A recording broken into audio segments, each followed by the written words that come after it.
Hello guys, स्वागत है आपका आपके यूट्यूब चैनल कैलप्लस कैम में। फ्रेंड्स, आज हम करेंगे सीएनसी वीएमसी का एक और टॉपिक, जिसमें आज हम बात करने हैं सब प्रोग्राम के बारे में कि किस तरह से आप सब प्रोग्राम को बना सकते हो, कैसे उसको आप अपने प्रोग्राम के अंदर यूज़ कर सकते हो।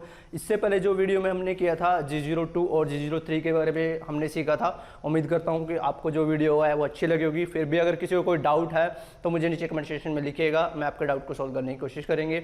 ठीक है, तो आज हम स्टार्ट करते हैं कि सब प्रोग्राम क्या होता है, किस तरह से आप उसको यूज़ करोगे अपने प्रोग्राम के अंदर, तो उसके बारे में सारा टॉपिक रहेगा। ठीक है, तो सबसे पहले मैं यहाँ पर आपको नाम यहाँ पर स्पेसिफाई कर देता हूँ कि जो आज का जो टॉपिक होगा वो सब प्रोग्राम के बारे में होगा। ठीक है, अब सब प्रोग्राम होता क्या है, किस तरह से आपके प्रोग्राम के अंदर यूज़ होगा। सबसे पहले बात आती है कि अब तक जितने भी हमने जो प्रोग्राम किए हैं उसमें जो हमने यूज़ किया है वो डेप्थ को हमने ज़्यादा नहीं काटा, यानी हमने नॉर्मली जो हमने डेप्थ का यूज़ किया है वो Z-1 तक केवल हमने यूज़ किया है। ठीक है, अगर आपको उसी डेप्थ को इंक्रीज़ करना है, मतलब आपको डेप्थ को मान लो ज़्यादा आपको काटना है आपके वर्कपीस को, तब उसके केस में आप क्या करोगे, उसके लिए आपको यूज़ करना पड़ेगा आपके सब प्रोग्राम को, ताकि आपको अपने प्रोग्राम को बार बार रिपीट ना करना पड़े। अगर हम Z-1 के थ्रू उसको काटते हैं, एक बार में ऑपरेशन लगाओगे फिर दोबारा -1 करोगे, तो उसमें क्या कर सकते हैं, काफ़ी ज़्यादा जो टाइम है वो आपका यूज़ होगा। तो उसको रिड्यूस करने के लिए हम सब प्रोग्राम का यूज़ करेंगे, तो एक बेनिफिट आपका वहाँ पर होगा, वहाँ पर हम यूज़ करने वाले हैं। दूसरा, कई प्रोफाइल ऐसी होती है कि जहाँ पर आपने एक जगह सेम टाइप की काटी हुई है, दूसरी जगह वही प्रोफाइल आपको काटनी है।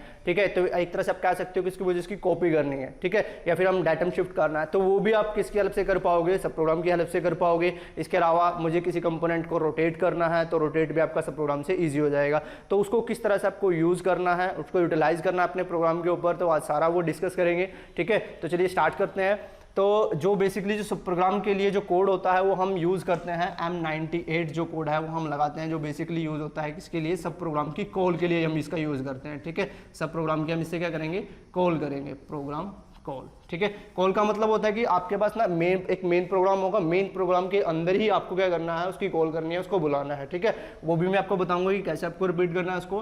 तो इससे हम उसको बुलाएंगे, और उसको कैंसिल करने के लिए, मतलब जहां पर आपका सब प्रोग्राम खत्म हो जाता है वहां पर आपको टाइप करना है M99। ठीक है, M99 आप टाइप करोगे, जो ये कोड होता है वो होगा आपके पास सब प्रोग्राम एंड के लिए, मतलब जहां पर आपका सब प्रोग्राम खत्म हो रहा है वहां पर हम इसका यूज करने वाले हैं। तो सबसे पहले बात तो ये आती है कि जो आपके पास सब प्रोग्राम होगा, ठीक है, उसका आपको एंड कहां पर करना है, मतलब उसकी स्टार्टिंग कैसे करनी है, किस तरह से आपको उसको बनाना है, वो काफी इंपॉर्टेंट है। इसको हम मेन प्रोग्राम में रन कराएं, मतलब मेन प्रोग्राम से आपका अलग होगा ये, फिर उसकी आपको कॉल करनी है आपके मेन प्रोग्राम के अंदर। ठीक है, अब वो मेन प्रोग्राम क्या होता है, सब प्रोग्राम मेन प्रोग्राम तक जब तो जो वो होगा जो हम अब तक करते आ रहे हैं। जैसे आपने देखा होगा कि हम कोई भी एक प्रोग्राम स्टार्ट करते हैं, जैसे मान लो मैंने यहाँ पर 1 2 3 4 के नाम से कोई भी एक प्रोग्राम मैंने स्टार्ट कर लिया। ठीक है, उसके अंदर हम क्या करते हैं कि स्टार्टिंग पॉइंट हम सेफ्टी प्रोसीजर यहाँ पर फॉलो करते हैं कि G21 आप लगा रहे हो, G40 आप कैंसिल कर रहे हो। उसके अलावा T01 हमने किया था कि आप टूल को चेंज करवा रहे हो। उसके बाद स्पिंडल को स्टार्ट कर रहे हैं हम, ठीक है, स्पिंडल स्पीड को डिफाइन कर रहे हैं। उसके बाद उस पॉइंट पर आते हैं जहां से आपको कटिंग करनी है, और इस तरह से अब आपका जो पूरा प्रोग्राम है वो आपका स्टार्ट हो जाता है। ठीक है, तो वो तो था आपका मेन प्रोग्राम। अब सब प्रोग्राम क्या होगा कि सब प्रोग्राम में वह चीज आएगी आपके पास जो आपको बेसिक कट करनी है। ठीक है, जैसे यहां से जो भी आप कटिंग पॉइंट दोगे, जो भी आप मेथड देने वाले हो, वो केवल सब प्रोग्राम के अंदर रखना है, यानी आपके टूल का कटिंग जो पाथ होगा वो केवल सब प्रोग्राम के अंदर होगा, बाकी जो सारा ऐसा होगा वो आपका मेन प्रोग्राम के अंदर ही चलने वाला है। ठीक है, यानी आपको दो प्रोग्राम क्रिएट करने पड़ेंगे, एक मेन प्रोग्राम और एक आपको सब प्रोग्राम। ठीक है, अब इसको आपको लगाना कैसे है, उसके लिए आपको एक एग्जाम्पल हम ले लेते हैं। ठीक है, एग्जाम्पल के लिए आपको क्या करना है, मान लो मैं यहाँ पर एक ड्राइंग जो है वो क्रिएट कर देता हूँ कि उसको आपको क्या करना है, सब प्रोग्राम बनाना है। ठीक है, वो सिंपल सी ड्राइंग रखेंगे। मान लो आपके पास क्या है, एक रेक्टेंगल है, रेक्टेंगल के अंदर मुझे आपको एक और रेक्टेंगल काटनी है, मतलब इसके ऊपर मुझे पाथ का यूज करना है। अब ना ही हम पॉकेट काट रहे हैं ना ही कैविटी का हम यूज कर रहे हैं, जस्ट सिंपल क्या करेंगे, इसके ऊपर टूल को लेके जाएंगे, ठीक है, इस पाथ के ऊपर, और उसी को अंदर डेप्थ में काटने की कोशिश करेंगे। अब तक जो हमने डेप्थ में काटा है वो केवल Z-1 तक का यूज किया है। ठीक है,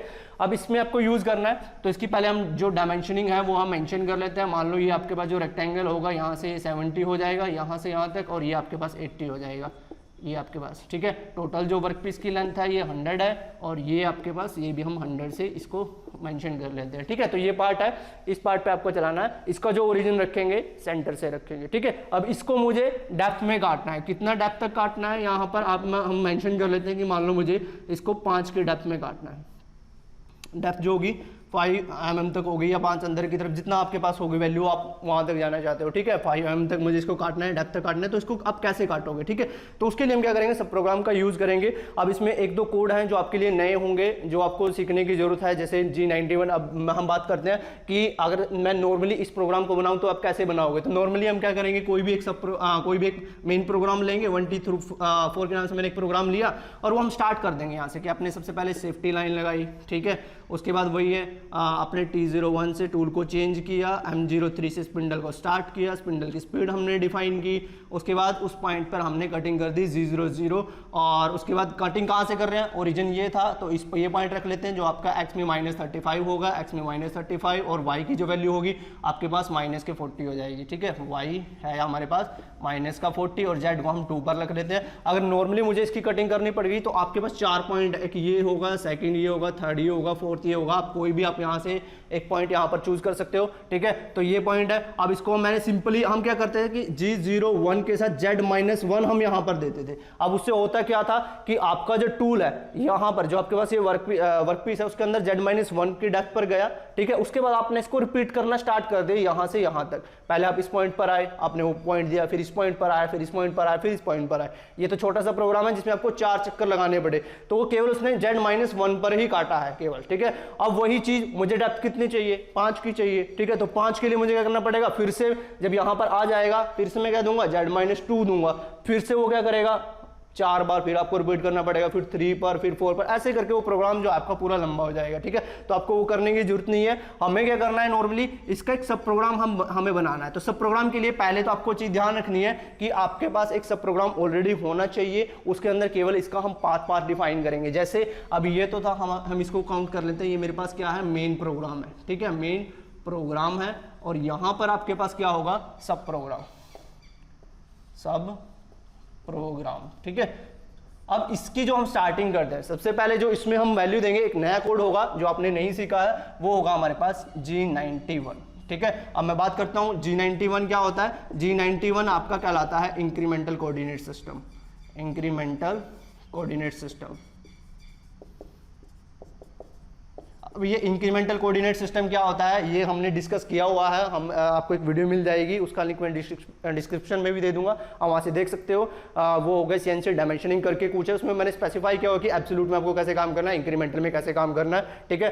तो इंक्रीमेंटल बेसिकली क्या करता है कि जिस भी पॉइंट पर आप खड़े हो ना, उसी को ओरिजिन मानकर फिर वो आगे फर्दर वैल्यू को कैलकुलेट करता है, ठीक है। जैसे यहाँ पर हम, आपको पता है कि सीएनसी में जो हम काम करते हैं एब्सोल्यूट के अंदर काम करते हैं, ठीक है। किंतु यहाँ पर जब आपने वैल्यू दी, जैसे मैंने यहाँ पर वैल्यू दे दी है x -35 y -40, तो इसने क्या किया, जो ये -35 -40 है वो इसको ओरिजिन मान के तब वैल्यू दी है, ठीक है। किंतु जब आपने ये पॉइंट दे दिया और अगर आपने आगे लगा दिया प्रोग्राम के अंदर G91, तो G91 क्या करेगा, अब आपका ओरिजिन ये नहीं मानेगा, अब जिस पॉइंट पर आप खड़े हो उसी को ओरिजिन मानेगा। अब यहां से जैसे आप वैल्यू दोगे, अगर मैं इस पॉइंट की देता हूं, आप दोगे एब्सोल्यूट के हिसाब से, एब्सोल्यूट के हिसाब से वैल्यू क्या होगी, x में 35 y में -40, ठीक है। किंतु अगर आपने G91 लगा रखा है तो वो जो x में 35 उठाएगा ना, वो इस पॉइंट से उठाएगा, इस पॉइंट से x में 35 और y -40, मतलब वो यहाँ पर कहीं पर आएगा। तो आपकी जो लाइन होगी वो इस तरह से वो कटिंग करेगा, तो वो गलत हो सकता है। तो मतलब आपको देखना है कि इंक्रीमेंटल का यूज आपको कैसे करना है, कहाँ पर करना है। अब आई थिंक आप इंक्रीमेंटल तो समझ गए होंगे कि क्या काम करता है, कि जो आपका रिसेंटली पॉइंट है उसी को ओरिजिन मान के ही वो क्या करेगा, आपकी जो वैल्यू है उसको कैलकुलेट करेगा, ठीक है। तो ये G91 हो गया। अब इसका यूज कैसे करेंगे, जैसे मान लो हम Z2 पर आए हैं या फिर Z0 होगा, ठीक है। अब आपको हर बार इंक्रीमेंटल देना है अब Z2 से हम क्या करते थे, जैसे Z-1 देते थे तो वो क्या काम करता था, अब डायरेक्ट -1 के अंदर आप जाते थे। अब यहां से अगर आपने Z-1 दोगे, इंक्रीमेंटल लगाने के बाद मैंने दे दिया कि G01 में चलना है और Z-1 पे चलना है, तो अब वो क्या करेगा, अब वो एकदम से Z-1 में नहीं आएगा, नहीं, वो आपके पिछली पोजीशन देखेगा कि पहला आपका टूल कहां पर खड़ा हुआ है। जैसे मेरा टूल खड़ा हुआ था x में -35 पे, y में -40 और z में 2 पर खड़ा हुआ था, यानी 2 हवा में है वो। और यहां पर अगर आपने G01 अब Z-1 दिया ना, तो उसके लिए ये जो 2 है ना उसका हाइट का, ये उसका 0 पॉइंट है, तो यहां से वो एक नीचे आएगा, यानी कितने पर आएगा, Z1 पर आया वो, ठीक है। उसके बाद अगर आपने यहाँ पर 2 दिया होता तो वो 2 नीचे की तरफ, मतलब जितना आपने डेप्थ ऑफ कट दिया होता उसके हिसाब से उतनी वैल्यू वहां पर चलाएगा, ठीक है। तो इंक्रीमेंटल तो बेसिकली ये काम करेगा, ठीक है। अब ये इंक्रीमेंटल है हमें केवल एक ही लाइन के अंदर चाहिए, क्योंकि हर बार जो मुझे है ना केवल जेड को ही नीचे की तरफ लेके आना है। और यहाँ पर हम फीड दे देते हैं, इसकी फीड मान लो 300 पे वो काम कर रहा है, ठीक है। तो इसको ना हमें केवल जेड को एक ही लाइन में, मतलब माइनस जेड माइनस ही करके आना है, एक्स में मुझे नहीं चाहिए, वो बाकी जो पॉइंट है वो आपके कोऑर्डिनेट के हिसाब से उठाए, इसलिए हमें इसको कैंसिल करने की जरूरत होती है। कैंसिल करने के लिए आप वहीं पर G90 आप लगाओगे, जो होता है हमारे पास एब्सोल्यूट कोऑर्डिनेट सिस्टम, जिसको हम एब्सोल्यूट कोऑर्डिनेट सिस्टम बोलते हैं, कि आपकी जो प्रोग्रामिंग होगी वो एब्सोल्यूट के अंदर ही चलेगी, ठीक है। उसके बाद आपको क्या करना है, सेम वही पॉइंट आप यहाँ पर देना जो आपका कटिंग पॉइंट। अब कटिंग पॉइंट कौन सा था मेरे पास, ये था जो लास्ट पोजीशन थी, एक्स में -35 और y में आपके पास कितनी हो जाएगी, -40 हो जाएगी। एंड ब्लॉक आपको लगाना है, सिर्फ आपको ये 2 लाइनें आपको देनी थी इसके अंदर। उसके बाद जो भी आपका प्रोग्राम होगा वो आपके पाथ के अकॉर्डिंग होगा, कि जैसे जैसे आपका टूल का पाथ चल रहा है उसके अकॉर्डिंग ही वो वहां पर कटिंग करने वाला है। वो चीज़ आपको ध्यान रखनी है, वो कोई भी हो सकती है, जरूरी नहीं है ये हो। जैसे जैसे आपका टूल चल रहा है उसके हिसाब से, कहीं पर G02 लग रहा है तो 2 आपको लगाना पड़ेगा, मतलब सर्कुलर प्रोफाइल है, ठीक है। अगर लीनियर जा रहा है तो लीनियर का यूज़ करना पड़ेगा, एंगल है तो एंगल का आपको यूज़ करना पड़ेगा। तो फिलहाल जो मेरे पास पॉइंट है, जैसे कटिंग पॉइंट ये है, हमने क्या किया, जेड माइनस, मतलब यहाँ से मैंने कटिंग को स्टार्ट किया। अब मुझे क्या करना है, इस पॉइंट पर आया तो यहाँ से यहाँ देखा मैंने क्या करना है, लाइन है। लाइन के लिए हम कौन सा करते हैं, G01 आप यहाँ पर यूज करोगे, x की वैल्यू यहाँ पर डिफाइन कर दोगे। x कितना था, x आपका प्लस में 35 हो जाएगा, y -40 रहेगा, ठीक है। आप y -40 लगाना चाहो लगा सकते हो, अदरवाइज छोड़ दो तो वो पिछले वाले को उठा लेगा, कोई इशू नहीं है उसके अंदर, ठीक है। फीड को अगर आप यहाँ पर चेंज करना चाहो तो कर सकते हो, अदरवाइज वो 300 के हिसाब से ही काटेगा, ठीक है। वो आपकी मर्जी है, कहीं पर भी आप फीड को जो है वो चेंज कर सकते हो, ठीक है। अब यहाँ पर आए, उसके बाद क्या किया हमने, यहाँ पर इस पॉइंट पर आएंगे, जो आपके पास होगा x में हो जाएगा 35 ही रहेगा, y की वैल्यू क्या हो जाएगी आपके पास 40 हो जाएगी, ठीक है। y में 40 हो जाएगा, फिर से x -35, y हमारा 40 रहेगा। उसके बाद अगेन x में कितना, -35 और y की वैल्यू -40, यानी जहां पर, इसमें एक चीज और ध्यान रखनी है कि जहां पर आपने सब प्रोग्राम को स्टार्ट किया है वहीं पर आपको एंड करना है। ये चीज आपको खासकर ध्यान रखनी है, ठीक है। वरना बीच में क्या हो गया, आपके एरर आ सकते हैं, क्योंकि वो फिर जब एक बार चक्कर लगाने के बाद दोबारा जब स्टार्ट करेगा तो उसी पॉइंट से कटिंग स्टार्ट करेगा, तो बीच में कहीं पर भी होगा तो इस तरह से काटता हुआ चला जाएगा स्टार्टिंग पॉइंट पर। वो आपको थोड़ा सा ध्यान रखना है, हम डिस्कस भी करेंगे आगे आने वाली वीडियो में। आपको जब मैं इसका एग्जांपल समझाऊंगा तो वहां पर आपको क्लियर इसका दिखा दूंगा कि कैसे वो काम करता है, ठीक है। अभी ये चीज आपको करनी है, यानी हमने क्या दिया, जो हमारा कटिंग पाथ था वो केवल आपने सब प्रोग्राम के अंदर डाला।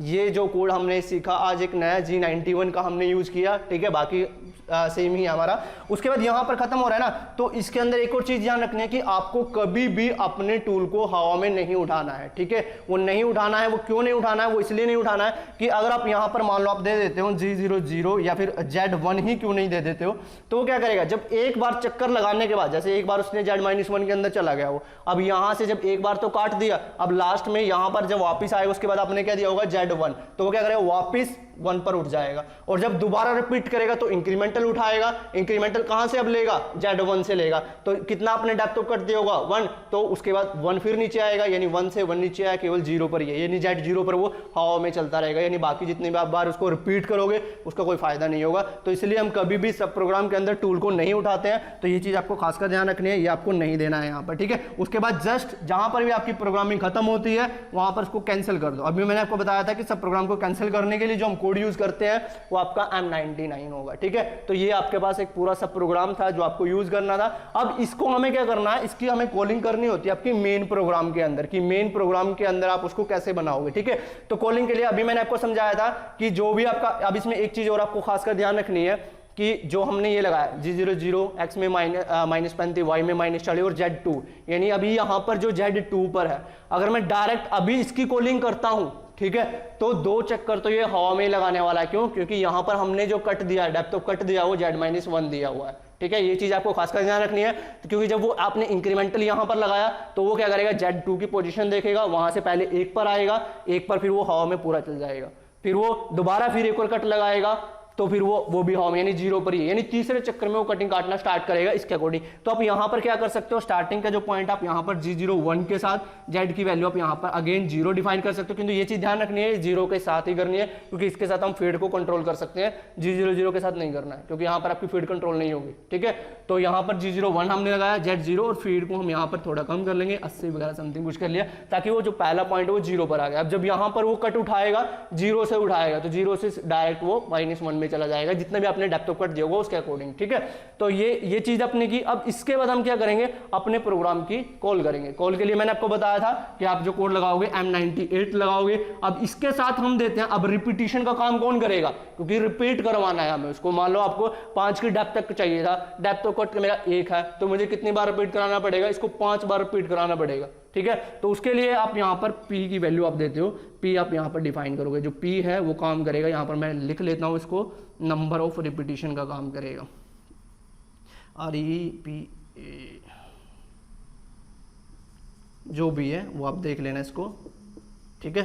नंबर ऑफ रिपीटिशंस का काम करेगा। रिपीटिशन का मतलब कितनी बार आपको उसको रिपीट करवाना है। अब यहाँ पर आप P5 लिख सकते हो, डायरेक्ट लिख सकते हो, कोई इशू नहीं है। P05 भी लिख सकते हो तो भी कोई इशू नहीं है, ठीक है। किंतु उसको P50 मत करना है, क्योंकि कभी P50 कर दो तो 50 बार हो जाएगा वो, ठीक है। तो आप यानी इसको आप चाहो तो इसको सिंगल डिजिट में रख सकते हो, जैसे 1 है तो P1 लिख दो, 2 है तो P2 लिख दो। अगर आप 2 डिजिट्स में लिखना चाहते हो तो P02, P03 वो भी आप कर सकते हो अपने आपके अकॉर्डिंग, ठीक है। तो मैंने P5 यहाँ पर लिखा। उसके बाद आप 4 वर्ड जो 4 डिजिट्स दोगे वो आपके सब प्रोग्राम का नाम होगा, कि आपने किस नाम से आपके सब प्रोग्राम को बनाया हुआ है अलग से, ठीक है। तो अलग से हमने ये प्रोग्राम बनाया होगा, तो इस प्रोग्राम का कोई जो भी हमारा नाम होगा, अब इसको मैं 1 2 3 और 5 के नाम से कर लेता हूँ, मेरे पास 3 4 के, ताकि वो आपको याद रहे, ठीक है।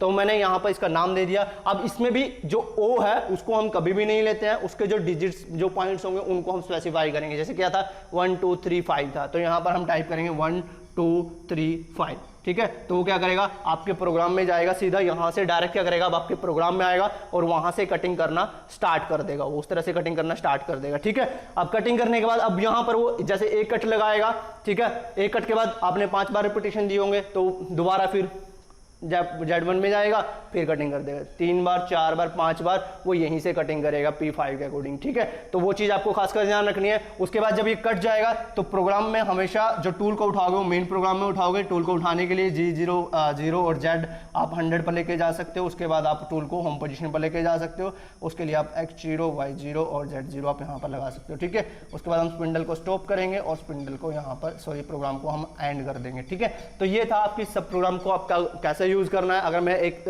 उसमें बताऊं तो आपको क्या क्या चीज़ों का ध्यान रखना है। एक तो आपको यहाँ पर Z का ध्यान रखना है कि आपका जो Z था वो आपका यहाँ पर 0 से स्टार्ट होना चाहिए। अदरवाइज अगर 0 से नहीं है, मान लो यहाँ पर मैं 1 दे देता हूँ, मैंने 1 दे दिया और यहाँ पर Z माइनस मैंने 1 ही रख रखा है, ठीक है। तब आपको कितनी बार 5 तक मुझे पहुँचने के लिए 6 बार रिपीटिशन करनी पड़ेगी, कि एक बार तो वो हवा में चलेगा, उसके बाद फिर वो 5 बार नीचे की तरफ काटेगा, तब आप यहाँ पर P6 कर सकते हो। इस तरह से आप उसको डिफाइन कर सकते हो, ठीक है। अदरवाइज आप इसको 0 रखना चाहो तो 0 आप रख सकते हैं, ठीक है। तो इस तरह से आप क्या कर सकते हो इसको अपने पूरे प्रोग्राम। अब इसमें एक चीज़ कई बार कन्फ्यूजन क्या रहती है कि मेन प्रोग्राम पहले बनेगा या फिर आपका सब प्रोग्राम पहले बनेगा। तो उसमें कोई इशू नहीं है, आप दोनों में से चाहे मेन प्रोग्राम हो चाहे सब प्रोग्राम हो, जस्ट आप उसका नाम पता होना चाहिए। मान लो मैं बोलता हूँ कि आपने पहले मेन प्रोग्राम बनाना स्टार्ट कर दिया। अब मेन प्रोग्राम में हमें पता है क्या क्या आएगा, केवल आपके सब प्रोग्राम का नाम आना है। ये चीज़ें तो बेसिक है, यहाँ तक तो सेम रहेगा। कटिंग पॉइंट भी आप दे दोगे, मान लो कटिंग मुझे यहाँ से करनी है, आपको क्या करना है, वहाँ से केवल ये नाम कि जो आप ये नाम पता होना चाहिए। आप यहाँ पर पहले ही वो नाम दे दो कि मेरा 1 2 3 4 से था। अब जो मैं नेक्स्ट जो बनाऊंगा वो सब प्रोग्राम किस नाम से बनाऊंगा, 1 2 3 5 के नाम से बनाऊंगा, तो वो पहले यहीं पर दे दो, ठीक है। उसके बाद उसको टूल को भी उठा लो आप यहाँ पर, ठीक है। ये वैल्यू देने के बाद फिर आपको इसको रन नहीं कराना, इससे पहले आपको एक सब प्रोग्राम फिर से बनाना पड़ेगा। यानी वो आपको अलग से नया प्रोग्राम लेके उसका नया नाम देके जो स्टार्टिंग है वो ऐसे करनी पड़ेगी। इस तरह से आपको स्टार्टिंग करनी पड़ेगी, फिर आप का वो बन जाएगा। मतलब आपके पास दोनों ऑप्शन अवेलेबल रहता है, चाहे आप मेन प्रोग्राम बनाओ या सब प्रोग्राम बनाओ, आप कोई भी पहले बना सकते हो। चाहे पहले इसको बना लो, उसके बाद इसकी कॉल कर लो इसके अंदर, चाहे इसको बना लो फिर उस नाम का एक सब प्रोग्राम बना लो, ठीक है। तो दोनों में से आप कोई भी चूज कर सकते हो। तो उम्मीद करता हूँ ये आपको वीडियो समझ में आया होगा। फिर भी अगर आपको कोई डाउट लगता है तो इसके ऊपर हम एक वीडियो भी लेके आएंगे जो सिमुलेशंस के ऊपर होगा, ठीक है। उसमें हम इसको रन करके दिखाऊंगा भी कि क्या क्या कमियां हैं, कैसे इसको हम दूर कर सकते हैं। तो वो वीडियो वॉच कीजिएगा। और आई थिंक इसमें सब प्रोग्राम में तो आपको मुझे नहीं लगता कोई दिक्कत आने वाली है। फिर भी अगर आपको लगता है तो एक बार इसको रिवाइज कीजिएगा, ठीक है। और फिर भी नहीं समझ आया तो मुझे कमेंट सेक्शन में नीचे लिख सकते हो। तो आज के लिए इतना ही, मिलेंगे नेक्स्ट वीडियो में, तब तक के लिए थैंक यू फ्रेंड्स।